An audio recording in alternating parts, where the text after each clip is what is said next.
Bem, vamos então à palavra. Abra a sua Bíblia em Efésios capítulo 6, do versículo 10 ao 12. Efésios capítulo 6, do versículo 10 ao versículo 12.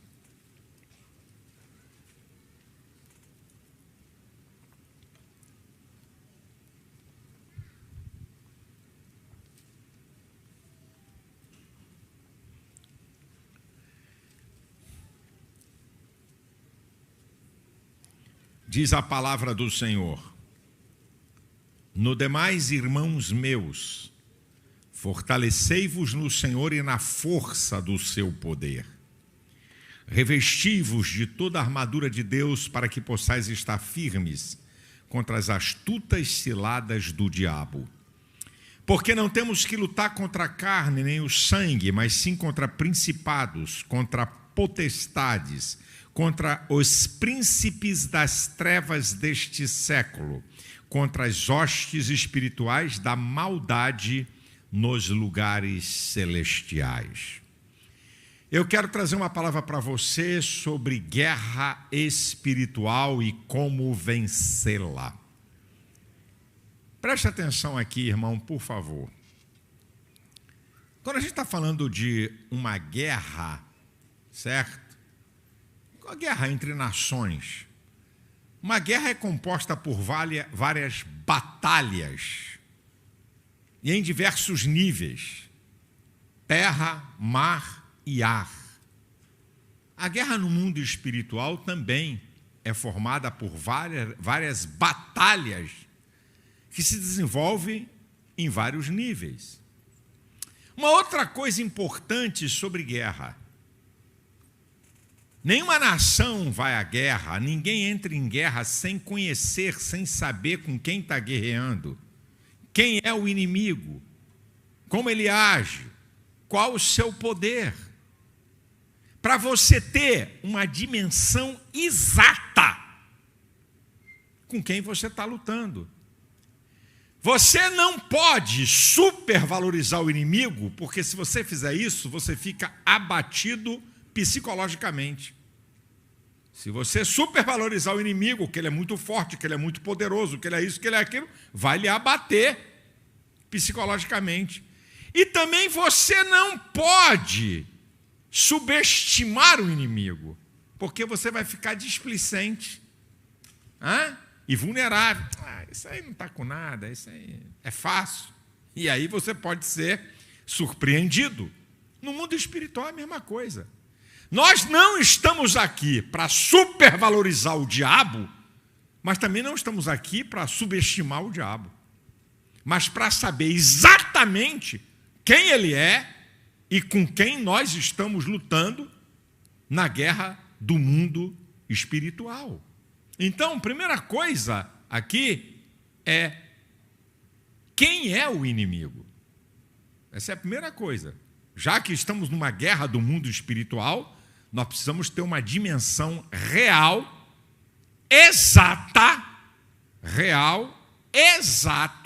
de quem é o inimigo. Você não está botando nas duas telas não, meu filho? Só bota na tela central. Os irmãos da filial, então, não vê o que está aqui na tela central. Dá para, quando eu falar, botar nas duas telas? Eu vou agradecer. Quando botar o que tiver escrito aqui, isso. Põe aí, porque a igreja aqui é grande, também tem isso, e facilita a visão de todo mundo. Muito obrigado, querido. Então, nós precisamos conhecer quem é o inimigo. E para você saber quem é o inimigo, nós não podemos conhecê-lo a partir da queda, quando ele deixa de ser Lúcifer, anjo de luz, e passa a ser diabo. Você tem que saber a partir do momento que ele foi criado, para você ter uma real noção de quem ele é. Então, vamos lá. Em Ezequiel, capítulo 28, a partir do versículo 12, há uma analogia com o rei de Tiro e uma analogia a Satanás. A primeira coisa que é dita lá é que ele é o aferidor da medida. Isso é, o exemplo máximo de poder, sabedoria e beleza. Se Deus levasse ou transportasse qualquer um de nós para as eras das eternidades que se passaram antes da queda de Lúcifer. E se você perguntasse para Deus qual é o maior exemplo que existe no seu reino de poder, beleza e sabedoria, Deus ia mostrar Lúcifer. Só para você ter uma ideia da magnitude desse anjo.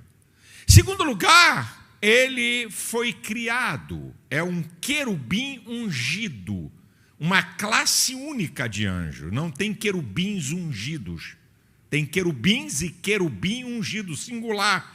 Como também, da mesma forma, não tem arcanjos, tem o arcanjo Miguel. Uma classe elevadíssima, ele foi criado como o querubim protetor, estabelecido no Monte Santo de Deus, servia diante do trono de Deus. Tal é a sua classe de elevação na estrutura do reino de Deus.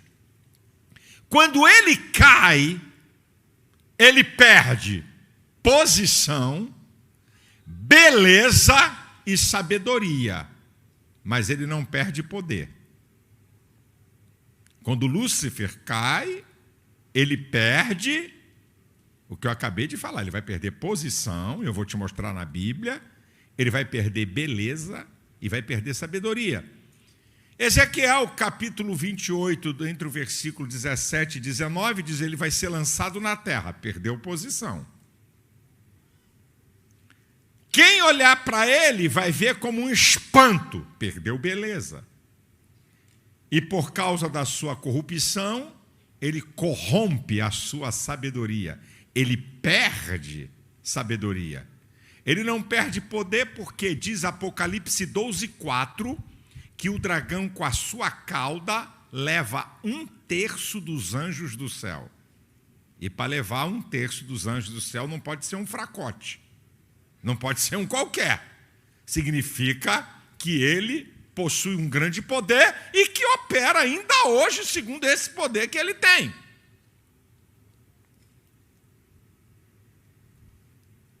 Os nomes que ele possui são características de como ele age, da sua ação. Ele é chamado de diabo, aquele que divide, aquele que separa o homem de Deus. É chamado de diabo em João 8,44. Em Apocalipse 12:9, ele é chamado de Satanás, o adversário. Em Apocalipse 12:4, ele é chamado de dragão, patas de leão, asas, esse é o dragão, asas de águia e cauda de serpente, indica poder, agilidade e sagacidade. Em 2 Coríntios 6,15, ele é chamado de Belial, indigno, perverso, inescrupuloso. Em João 8,44, ele também é chamado de homicida, aquele que provoca a morte de outros. Satanás não é uma força nem uma energia, é um ser criado, é a personificação do mal, por isso ele é chamado de maligno, aquele cuja essência do seu caráter é mal. Mesmo Satanás, conhecendo a Bíblia mais do que tudo que é teólogo reunido junto, ele não consegue usar a Bíblia para o bem, porque a essência do seu caráter é mal depois da queda. Então, ele só usa para o mal. Satanás, ele atua em duas ações principais. É o jeito, é a maneira que ele age, e que está aqui no texto. Astutas ciladas. Astúcia, sagacidade, esperteza, capacidade de enganar sem que a pessoa perceba. Essa é uma estratégia principal de ação de Satanás. Astutas e ciladas. Cilada é o lugar apropriado para pegar a presa, para prender a presa, para derrotar a presa. Então, Satanás, ele trabalha com astúcia e com ciladas. E como é que ele faz isso para utilizar essa estratégia? Ele usa o mundo, não é planeta Terra. Mundo, sistema dirigido por Satanás. 1 João 5,19, o mundo jaz no maligno. O sistema que ele comanda, e o que ele faz?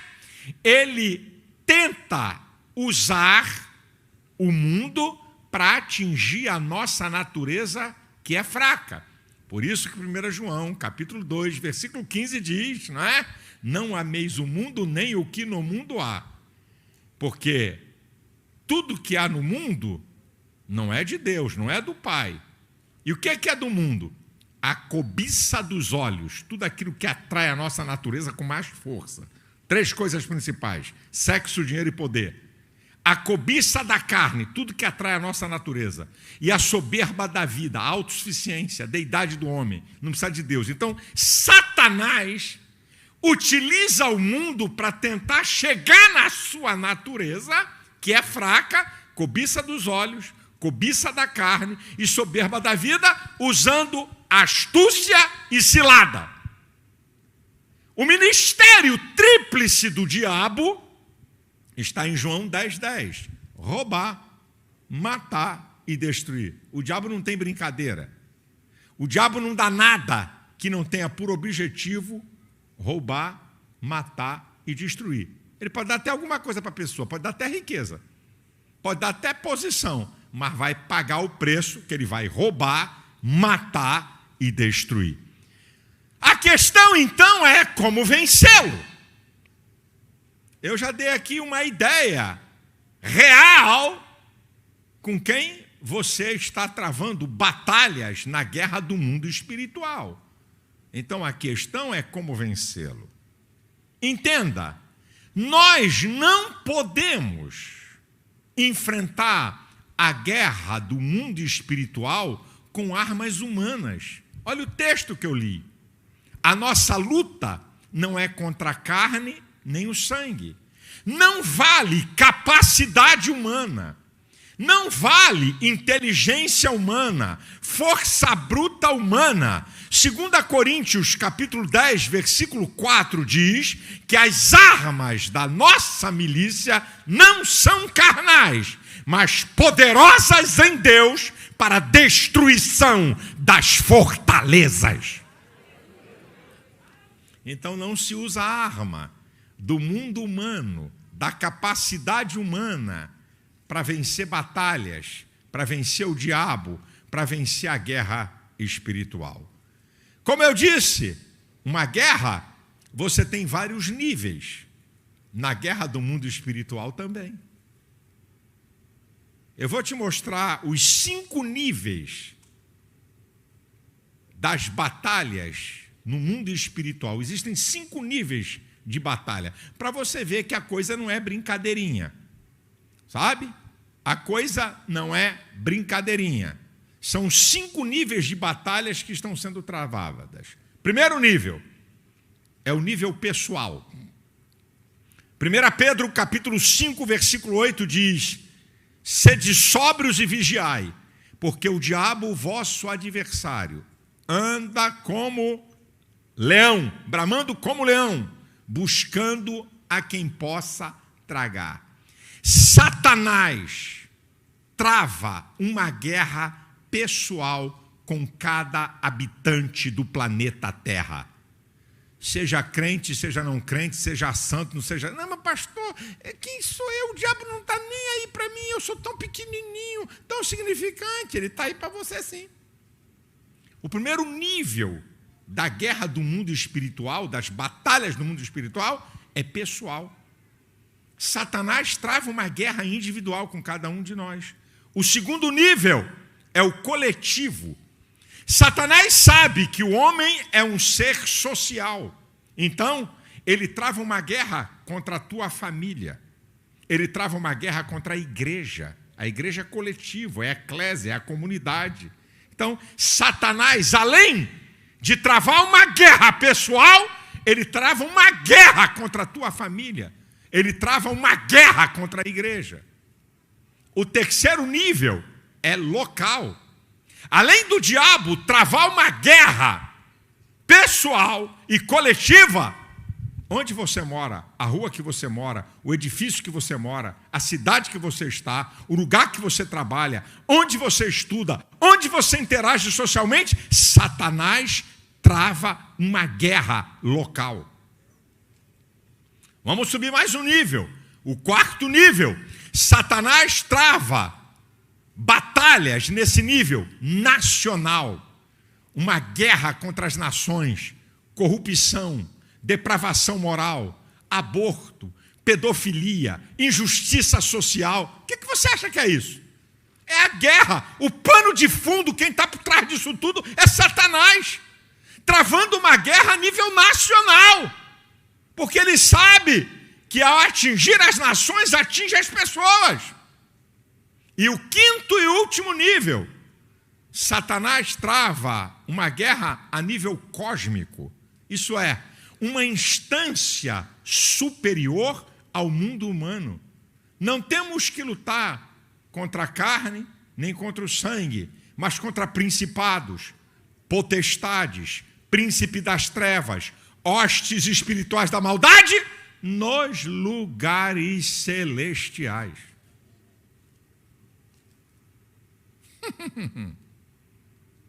Olha onde é a guerra. Nos lugares celestiais. Uma outra coisa importante, que eu deixei de falar, mas eu tenho que trazer, importantíssima, importantíssima, importantíssima. Satanás possui um reino. A Bíblia fala em Efésios, capítulo 2, versículo 2, que ele é o príncipe das potestades do ar. E o seu reino tem uma estrutura de poder, que está no texto. Principados e potestades são demônios que estão divididos em várias hierarquias de poder e comando e de várias funções para agir no mundo espiritual. Príncipes das trevas, no plural. Demônios que trabalham na antítese, comandam outros demônios e trabalham na antítese luz e trevas. Isso é, demônios que comandam demônios só para trabalharem contra a igreja, contra o evangelho, cegar o homem para não reconhecer Jesus. Hostes espirituais da maldade são tropas que estão preparadas para entrar em ação a qualquer hora, em qualquer lugar onde a batalha for mais renhida. Isso é para você ter uma ideia de quem é o diabo e o seu reino e como ele trafega nesses níveis. O último nível cósmico, uma instância além do mundo humano. Satanás trabalha num nível que você não sente, você não vê, você não percebe, e ele está agindo. Agora escute o que eu vou dizer para você. Preste bastante atenção. Existem 4 fatores vitais para se vencer uma guerra. São 4 fatores vitais para se vencer uma guerra. Uma guerra entre nações, para se vencer uma guerra, preste atenção. O front, a linha de ataque, a retaguarda, defesa e proteção e o suprimento, a sustentação. Nenhuma nação vence uma guerra se não vencer nessas 3 áreas. No ataque, no fronte da batalha, na retaguarda, na defesa e na proteção, e na linha de suprimento, que é a sustentação. Se uma dessas for quebrada, perde a guerra. E 4, os elementos que você usa nessas funções vitais. Meu irmão, a mesma coisa é no mundo espiritual. Para vencer a guerra, linha de frente, ataque, defesa, retaguarda e linha de suprimento. aqui é que está o segredo e você vai começar a entender alguma coisa. Porque Satanás luta contra algumas dessas coisas que eu vou falar. O que é que você usa nesses fatores vitais para se vencer uma guerra do mundo espiritual? Então, primeiro, a palavra de Deus. A palavra de Deus atua no ataque, na defesa e no suprimento. Efésios 6,17 diz que a palavra de Deus é a espada do Espírito. Espada tanto serve para atacar como para se defender. No Salmo 119, versículo 116 diz: vivifica-me segundo a tua palavra para que eu viva. Quer dizer, a palavra como sustentação, suprimento. Está vendo por que o diabo quer roubar a palavra da tua vida? Por que o diabo quer tirar a palavra da tua casa, da tua família? Por que o diabo quer tirar a palavra da igreja? E não adianta você substituir. Princípios são princípios, irmão. A igreja aqui é do movimento, a igreja aqui é do movimento. E o diabo está metendo-lhe o sarrafo. Por quê? Porque tirou a palavra. É um instrumento vital para se vencer batalhas. Pode ter movimento, pode, a igreja aqui é só louvor, é só louvor, é só louvor, é só louvor. Não tem a palavra, o sarrafo vai comer. Aqui é só visão, só revelação, aleluia, foi uma festa. Esse culto teve tanta revelação, teve tanta profecia, a palavra não, o diabo vai jantar. Não adianta, meu irmão, são princípios inegociáveis e que o inimigo sabe. O inimigo sabe. Como é que você vai derrotar uma frota se você só tem uma metralhadora? Uma frota de navios. Como é que você vai derrotar uma frota de navio com metralhadora? Você já viu os foguetes americanos, da frota americana, que viaja 2.300 quilômetros e que, no máximo, erra 30 centímetros o alvo? Meu filho, por quê? Porque tem coisa que não adianta bala de revólver nem de metralhadora. É foguete com ogiva. Senão não rebenta o inimigo. Você quer só andar de 32 para lutar com o diabo? De 45, o diabo vai dar gargalhada. Tem que ter a arma de alto calibre. A palavra de Deus é o calibre mais poderoso na guerra contra Satanás. Jesus usou a palavra para atacar e para se defender, meu irmão, na tentação. Você quer ver um outro elemento fundamental para esses três fatores, que atinge os três fatores? A oração. Efésios 6,18 diz: orando em todo o tempo. Ora no ataque, ora na defesa, ora no suprimento. Orando em todo o tempo, com toda oração e súplica no Espírito. Você quer ver isso na prática? Josué estava numa guerra apertada. E no meio da batalha, lá na linha de frente, ele ora a Deus para o sol se reter, para ele vencer a batalha. Você quer ver defesa? O rei da Síria manda um exército cercar a casa do profeta Eliseu. E quando ele desce o exército a Eliseu, segundo o rei 6,18, Eliseu ora, defesa, e Deus protege. Você quer ver suprimento? A igreja começava a ser perseguida implacavelmente. Eles foram orar, Atos 4,31. E tendo orado, moveu-se o lugar em que estavam reunidos. E todos foram cheios do Espírito Santo e falavam com ousadia a palavra de Deus. O que é isso? Suprimento, poder para a guerra. A oração. Você quer vencer como? A oração, ataque, defesa e suprimento. Mais uma, tem outras aqui no próprio texto, mas eu não vou usar todas. A fé, vou destacar a fé, escudo, poderoso para a defesa. Você está sendo bombardeado, atacado, mas você não cede, você não é derrotado. Olha Paulo, 2 Timóteo 1,12, por cuja causa padeço. O que é isso? bombardeado, atacado, mas não me envergonho, porque eu sei em quem eu tenho crido e que é poderoso para guardar o meu depósito até aquele dia. Eu creio, o diabo não vai me vencer, não vai me derrotar. A fé!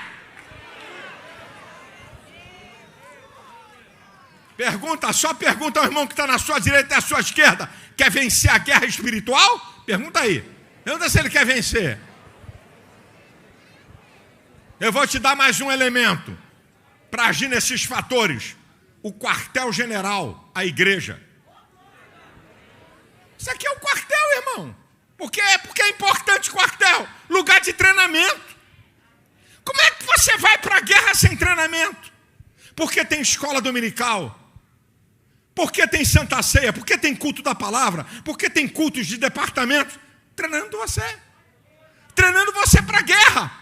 Como é que você vai para a guerra se você não conhece e não discerne a voz do comandante da unidade, o pastor? Você tem que estar, meu irmão. A igreja é o quartel, lugar de treinamento. Você tem que codificar o comandante. Numa das viagens que eu fiz para Israel, o guia era oficial do exército de Israel. E aí ele me fez uma pergunta: pastor, o senhor sabe que todo oficial, para ser oficial do exército de Israel, existe uma matéria, guerras bíblicas. Quem o senhor acha que é o nosso modelo? Qual é, na Bíblia, o modelo que Israel segue? Aí eu não sou oficial do exército de Israel, nem fiz curso, fui para o chutômetro. Falei, para mim o modelo é Davi. Aí ele riu e falou, negativo. O modelo do exército de Israel é o modelo de Gideão. Poucos contra muitos. E por que o modelo de Gideão? Um oficial de infantaria, um oficial de linha de frente do exército de Israel, para ele poder ser, ele tem que ter liderança. Porque os liderados vão fazer exatamente aquilo que ele faz e que ele manda. É um modelo de imitação à liderança. Gideão, 300 contra 135 mil. O que eu fizer, vocês vão fazer. Foi Gideão. O modelo Gideão eu achei interessante. Então como? Como é que você está numa guerra e você não conhece os soldados que estão lutando com você na mesma guerra? Para que serve o quartel? Você tem que conhecer o outro. Porque a guerra é do outro também. A minha guerra é a sua guerra é a minha. Nós temos o mesmo inimigo. Ele batalha contra nós. Como é que você vai para a guerra e você não conhece quem são seus companheiros de guerra? E a unidade dos soldados. Por que você acha que Jesus fala em Mateus 12, 25? Todo reino dividido será devastado e toda casa dividida não subsistirá. Por quê? Fatores externos e fatores internos destrói quando falta a unidade. Todo reino dividido será devastado. Para um reino ser devastado significa que vem um outro reino para destruí-lo. Então um reino dividido não suporta o ataque do inimigo. E toda casa dividida não subsistirá. Fatores internos. Não precisa nem do externo, não precisa nem do ataque do capeta. Igreja dividida, o diabo arrebenta. Não precisa de fora, não é capeta não. Não é nada de capeta. Casa dividida, ela não subsiste, ela implode. Por que eu trabalho aqui e não abro mão de unidade?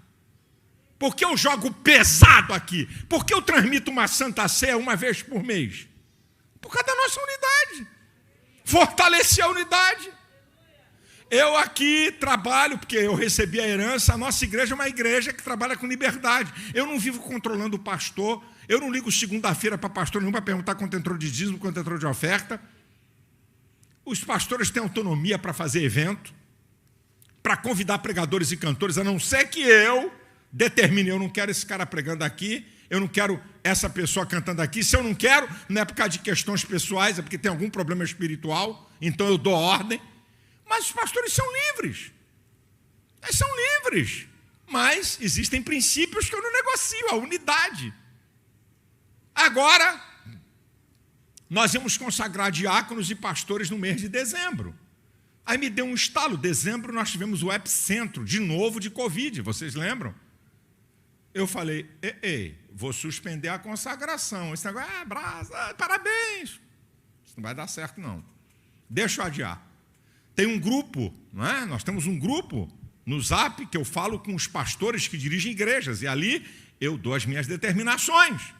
E então eu passei uma ordem. Está suspensa agora em dezembro a consagração de diáconos e pastores. Pastores iam ser feitos aqui e diáconos nas filiais. Falei, está suspenso. Vamos deixar para mais tarde, deixa isso amenizar, para proteger o povo, proteger os obreiros. Muito bem. Aí, chegou no final de dezembro, um pastor que comanda uma região aqui nossa me liga e diz assim, pastor, fulano de tal consagrou diáconos, o senhor autorizou? Eu falei, o quê? Como é que é a história? O cara consagrou aí diáconos aí. Eu falei, não, isso está de brincadeira. Fui conferir para ver se ele tinha ouvido, assistido no grupo. Estava lá o nome dele, ele assistiu a minha... Porque eu mando os pastores observarem o grupo, eu boto um alerta primeiro, para depois botar uma mensagem. Aí liguei para o pastor. Ô meu querido irmão, o que aconteceu aí que você consagrou diáconos? Por que você consagrou diáconos? Não, porque a pandemia, porque aqui...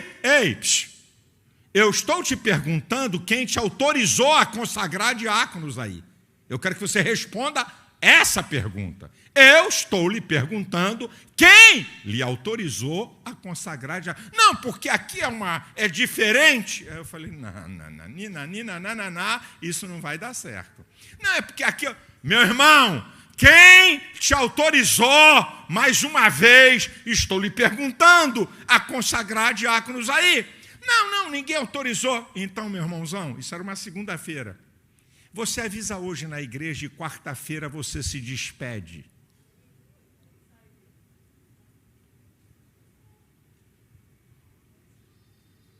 Está olhando para mim espantado? Eu não abro mão, uma vírgula, de princípios de unidade. E como ele já tinha uma intenção má, eu tenho discernimento espiritual, eu sabia o que ele queria. E é o que ele fez. Ele queria dividir a igreja. Levou meia dúzia, pensou que ia levar a metade da igreja, se quebrou, pensando que ia levar a igreja inteira. Porque quem acompanha rebelde faz parte da rebelião do rebelde. E não sou eu, é o julgamento da Bíblia. Por quê? Eu não negocio, meu irmão. Eu não negocio unidade, porque eu sei que ela é fundamental. Igreja dividida, um é dono de um pedaço, um é dono da filial, o outro é dono da outra filial, o outro é dono dos obreiros, um é dono da mocidade, o outro é dono das mulheres, o outro é dono, não sei de que, dono porcaria nenhuma. Aqui é unidade em torno do propósito da igreja, que é fundamental para vencer a guerra do mundo espiritual.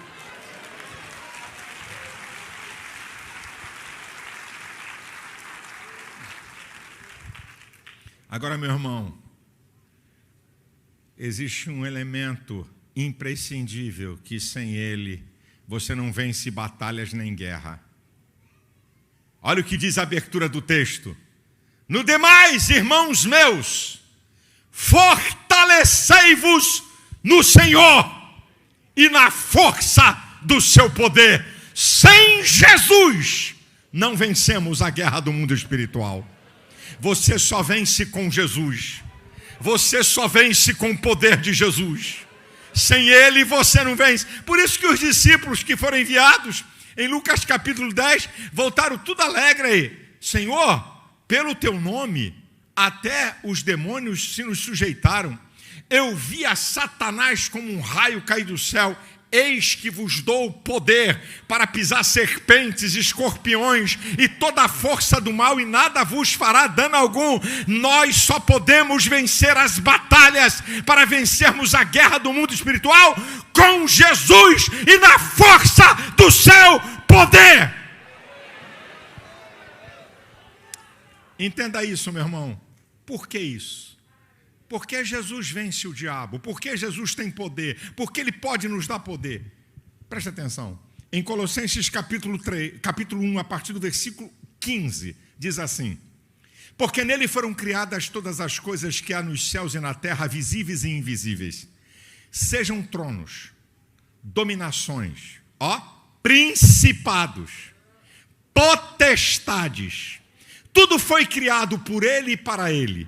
Ele é antes de todas as coisas e todas as coisas subsistem por Ele. Foi Jesus que criou tudo isso. E criou no princípio para Ele. Por isso que Jesus é maior do que o poder do diabo. Por isso que Jesus tem mais poder do que o diabo. Lembre-se de uma coisa interessante. Por que Jesus morreu na cruz? Porque quando o homem pecou, Satanás passou a ter o domínio do império da morte.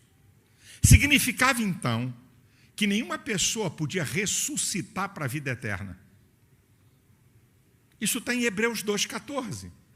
Pela sua morte, aniquilasse aquele que tinha o império da morte, a saber, o diabo.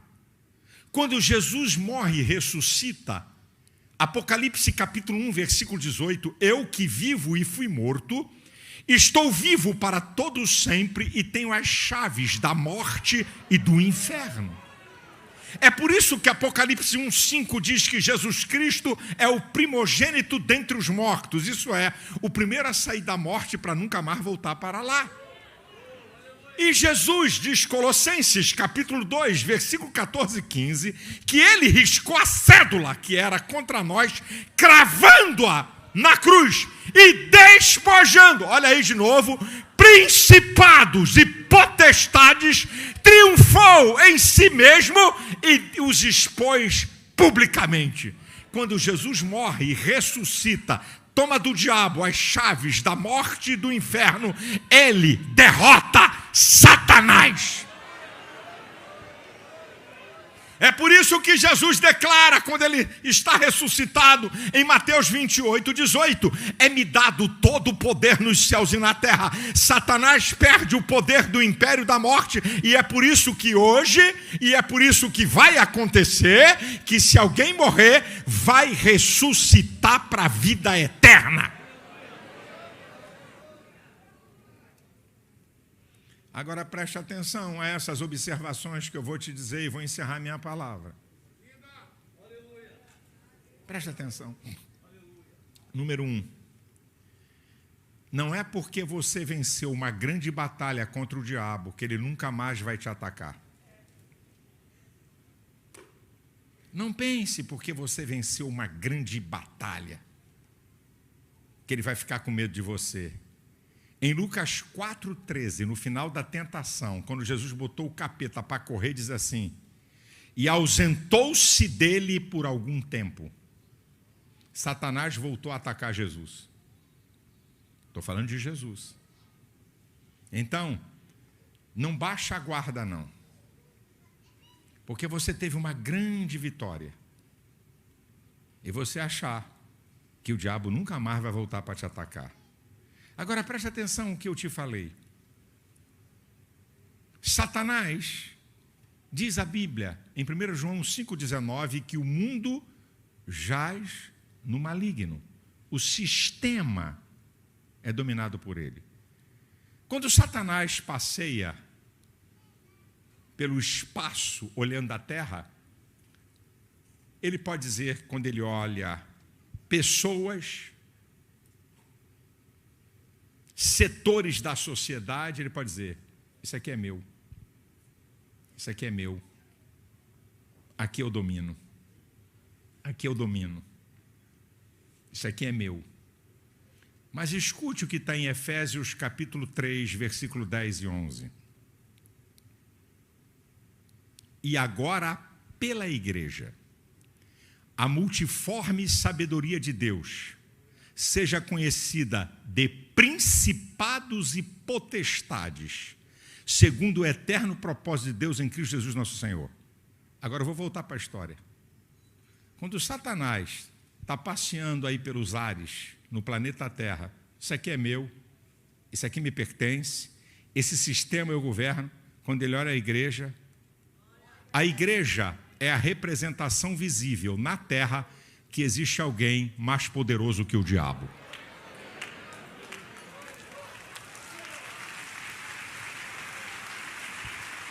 E agora, pela igreja, a multiforme sabedoria de Deus seja conhecida de principados e potestades, segundo o eterno propósito de Deus em Cristo Jesus nosso Senhor. Se o diabo estiver passeando agora pelo bairro da Penha, a capetada que for, ele pode apontar várias regiões aqui e dizer: isso aqui é meu, isso aqui é meu, esse lugar que eu domino. Mas se estiver passando aqui por cima, dizer: ei,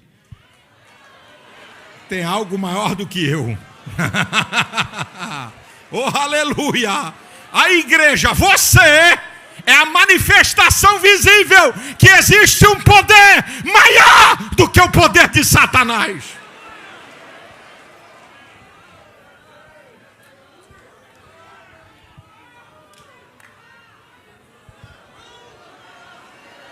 Aleluia!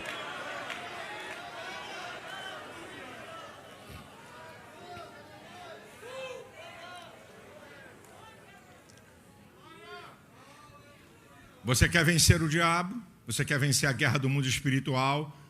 Terceiro, 1 João capítulo 5, versículo 18 diz: aquele que é de Deus, o maligno não lhe toca.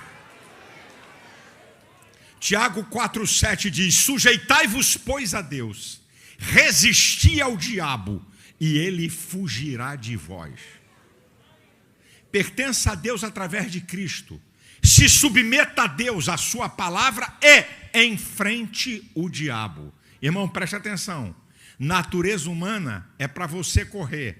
Capeta é para você enfrentar. Como assim, pastor? Capeta não se corre. Ai, irmão, igual essas histórias que acontecem nas igrejas pentecostais. Irmão, eu vi um chifrudo poderoso com um tridente na mão, sentado no telhado da sua casa. Vigia, vaso. Ai, só falta fazer sinal da cruz. Ai, o sangue de Jesus tem poder. Como é que é? O que o irmão está dizendo aí? Você viu? Eu te ordeno, sai daí.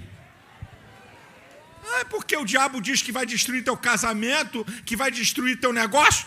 Repreende ele, enfrente ele. Diabo se enfrenta, diabo não se foge não, se foge da sua natureza, mas capeta parte para dentro, submisso a Deus. Agora escute isso aqui, irmãos. Número 4. Tem lugar por aí, não é nada EVEC não, com todo respeito. Tem lugar por aí que pensa que Deus vence o diabo igual partida de futebol apertada aos 49 do segundo tempo por 1-0. Coitadinho de Deus. Suou a camisa para derrubar o diabo. Tem gente que supervaloriza o diabo a tamanha que pensa que Deus tem que fazer um esforço louco para derrotá-lo. Você está precisando ler mais a Bíblia. Eu vou mostrar para você a magnitude e a grandeza do poder de Deus em relação ao poder do diabo. Não tem como medir, mas eu vou te dar uma noção. Vou te dar uma noção. Apocalipse capítulo 20, versículo 1 diz assim: e vi descer do céu um anjo com as chaves do abismo e uma grande cadeia na mão, e prender a antiga serpente, o diabo, Satanás, por 1000 anos. Quantos anjos ele viu? Quantos anjos? Então repita: um anjo. Outra vez. Mais uma vez. Um anjo.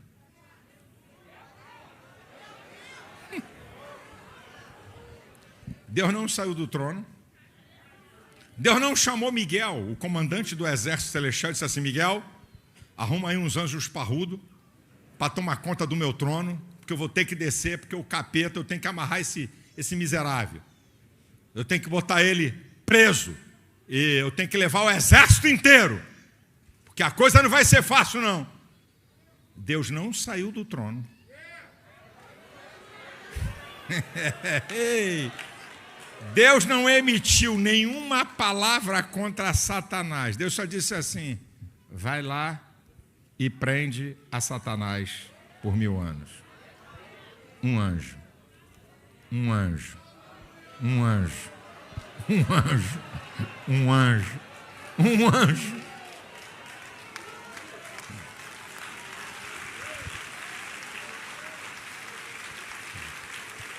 Agora escute, meu irmão. Na cruz, Jesus derrota Satanás. Mas nos fins dos tempos e das eras, Jesus vai aniquilar definitivamente o poder de Satanás.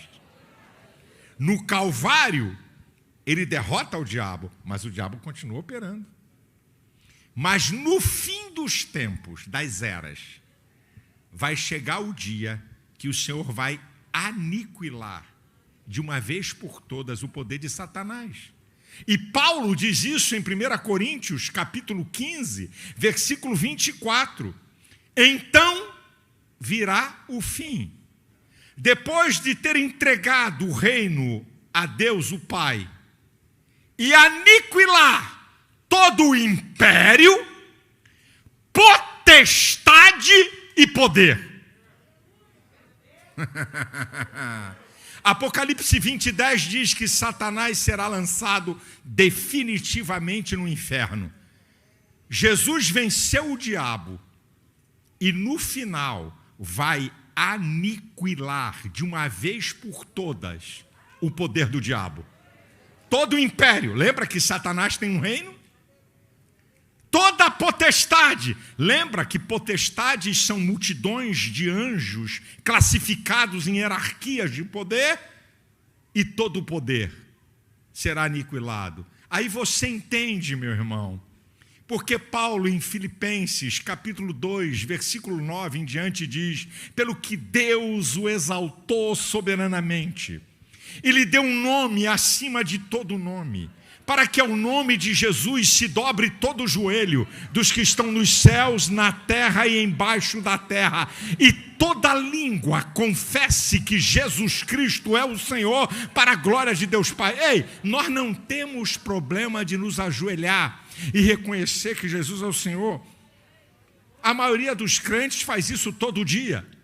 Quando dobra seu joelho para falar com Ele, você está reconhecendo que Ele é Senhor. Agora haverá um dia no calendário do tempo de Deus que todos os ateus, os poderosos, os corruptos, os que zombam da igreja, de pastores e do povo de Deus, Satanás com todos os demônios vão ter que se ajoelhar e declarar que Jesus Cristo é o Senhor.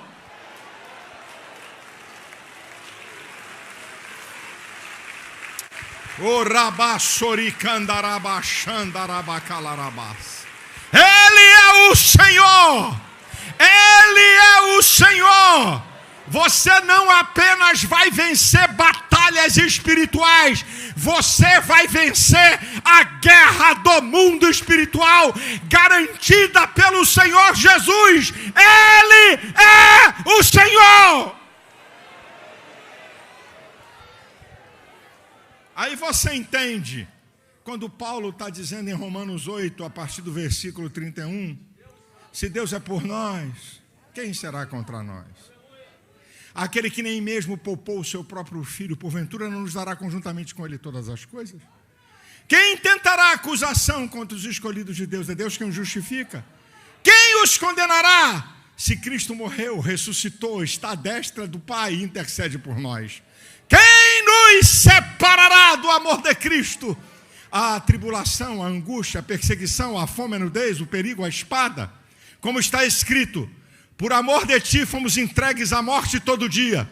Fomos reputados como ovelhas para o matadouro. Mas por todas essas coisas somos mais do que vencedores, porque eu estou certo que nem a morte, nem a vida, nem o presente, nem o porvir, nem principados, nem potestades, nem a altura, nem a profundidade, nem nenhuma outra criatura poderá nos separar do amor de Deus que está em Cristo Jesus nosso Senhor. Nada, não tem potestade, não tem principado, não tem Satanás, não tem príncipe das trevas, não tem hostes espirituais da maldade, não tem perseguição, não tem nenhum mal. Nós somos mais do que vencedores pelo Senhor Jesus. A Ele a glória. Abra a tua boca, adore ao Senhor, louve o seu nome, porque por Ele nós vencemos as guerras espirituais. A igreja de pé, por favor.